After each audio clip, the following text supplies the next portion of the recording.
Hello and welcome back. Today we're going to be looking at the Unity animation system and how to get a character up and, well, I suppose running in a 2D platform style game. Yeah, let's get started. So, I've already done a few things and I'll run you through them first. So, I've just got a little environment in the scene already, so we can just shut that. So yeah, this is art that I made for my Gemingtons 4 submission, which is a game jam I run every 3 months normally. So yeah, but yeah, so I'm saying yeah a lot. So we have our player, and so far it has a sprite renderer, and we just have a sprite in there. We have a rigid body with just some setup with the physics, so just some weights. We have our animator, and we have a box collider so that it can collide with the ground's box collider.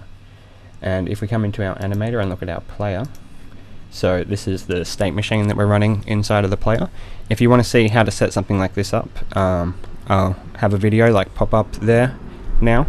So yeah, you can just go and watch that one, and that's how to set up all this kind of stuff. Aeroplanes! But yeah, cool. So we have our player state machine, we have our triggers that we can set, and I think that's just about it. So let's start getting it moving, because of course if we hit play at the moment, the player will fall down to the ground, and if we push anything, nothing will happen, because there's no script. But we do have a scene, and we do have a player. So if you're at that point in your game where you've already got some art and stuff, and you've got a scene set up, but you're not really sure how you want to move it, or if you just want to make one of these games and you're looking into it to begin with, or yeah, this should apply to a lot of cases. So I've made an empty script called player. We'll just open up that. We'll just start off by getting the player moving. So as always, I'm going to move my brackets around. Cool. Okay, so to move the player, we're going to need to have a private float. Whoops. And we'll just call this move H for move horizontal. And we need another private float. And we'll just call this, whoops. So yeah, we need another private float, and this one's going to be move V for vertical. Then we're going to need to get access to our rigid body. So we're going to have a public rigid body 2D, because of course we're using 2D. And we'll just call that RB. And then under that we're just going to need a vector, so we'll get a vector 3 and we'll just call that movement. Cool. We'll just make that one private just for good measures. Cool. So that's all of our variables for moving. Actually, I lied, we're going to need a public float for speed. Cool. So save that, and then we'll come down into our update. So in our update, we're just going to want to get our move horizontal, and we're going to get that, we're going to set that to be input. Whoops. Input dot get axis. Oops, it already came up. Cool. Horizontal. So this is just what the axis is called by default in Unity. Horizontal, need a T. So yeah, we set that to be horizontal, and then we get our movement vector. Whoops. And we just set our movement vector to be equal to a new vector 3, which will be equal to our move floats. So I'll run you all through this once we've got a bit more. That's my housemate getting home.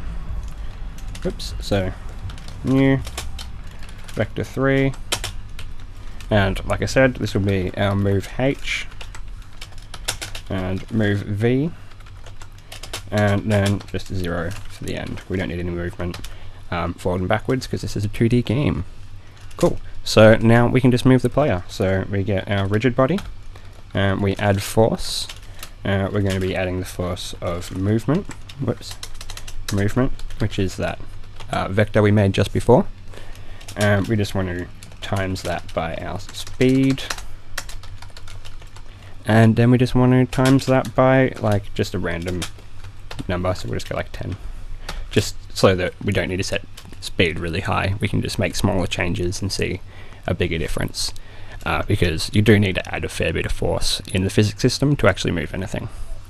Cool, so now if we save that, it won't be doing anything because we need to actually tell it to move side to side. Actually no, it will just be doing something now, because get axis horizontal, which is just set in Unity's input manager by default, that is set to the controller so that you can move with the controller, and it's also set to A and D and the arrow keys. So with just that one line, well, these 3 lines, but this one line is the one that's getting it, you can have PC controls and console controls.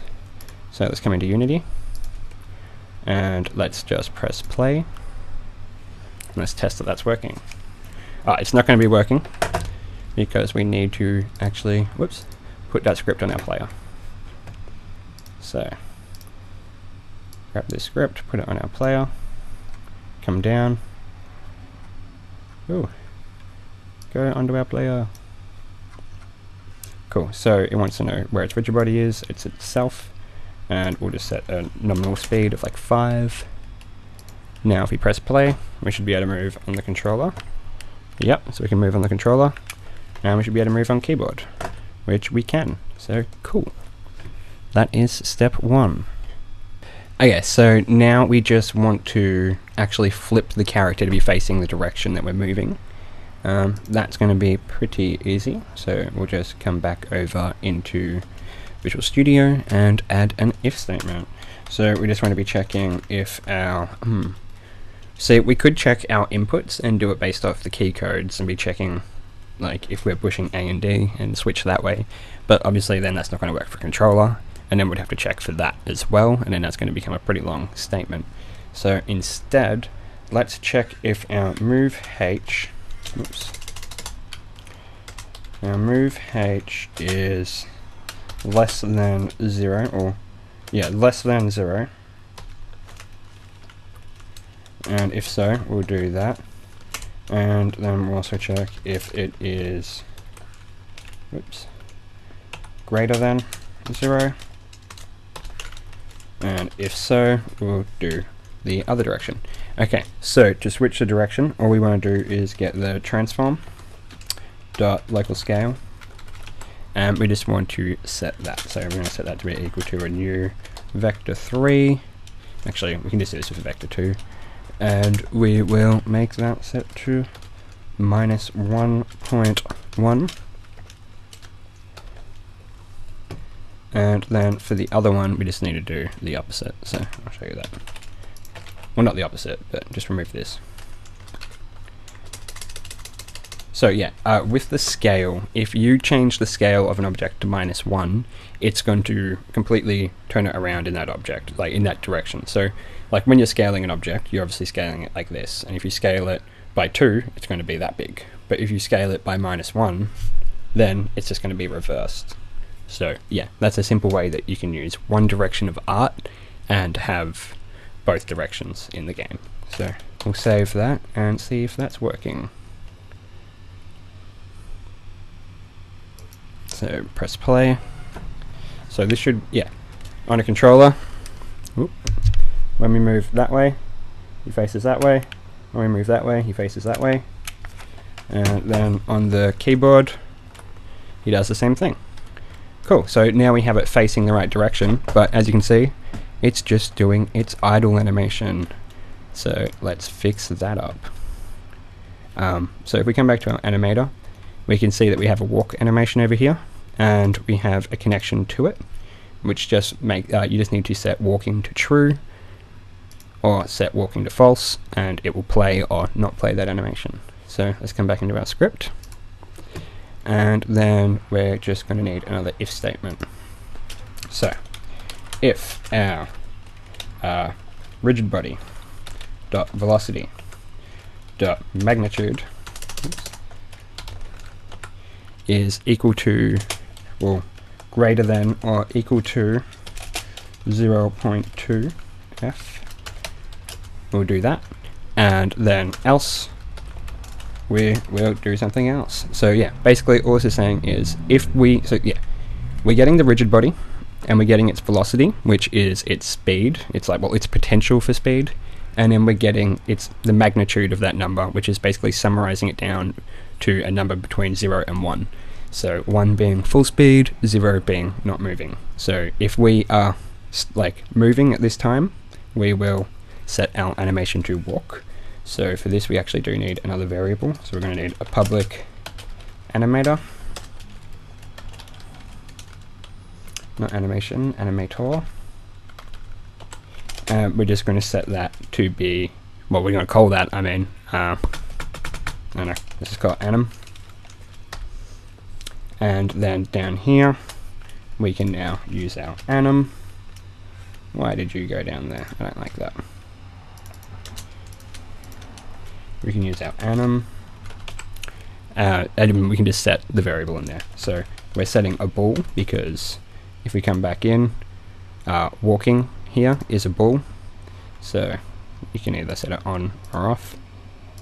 So we're just going to be setting that bool to be equal to true, and to do that we just need to say the name of the bool, which is walking, and then we just need to put in our second, which is true. So if we are moving, set the animation in, we'll set the bool in our animator to be equal, well, the bool in our animator called walking to be equal to true. Yeah, and then if we're not moving, just set it to false.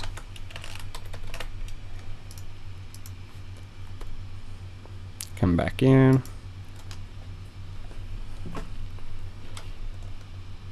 And that's not working. Oh, because as you can see, we haven't set our variable of animator. We could set that in code, so you would never not have them on this object, or you could actually put in the script requires type of, and then say what it needs, and it would be added to the object automatically when you add the script. And then, yeah, so you could link it in the script, and then also link the objects to the object in the script as well. Maybe I'll actually show that in the next video, but I need some food because I'm not really thinking straight right now. In fact, what did I just say I was going to do? Oh yeah, we need to set that. See, I really do need to eat. Come down, put that in there, now press play again, and now we get our animation. Awesome. So yeah, and that will be working on controller as well. So when we move,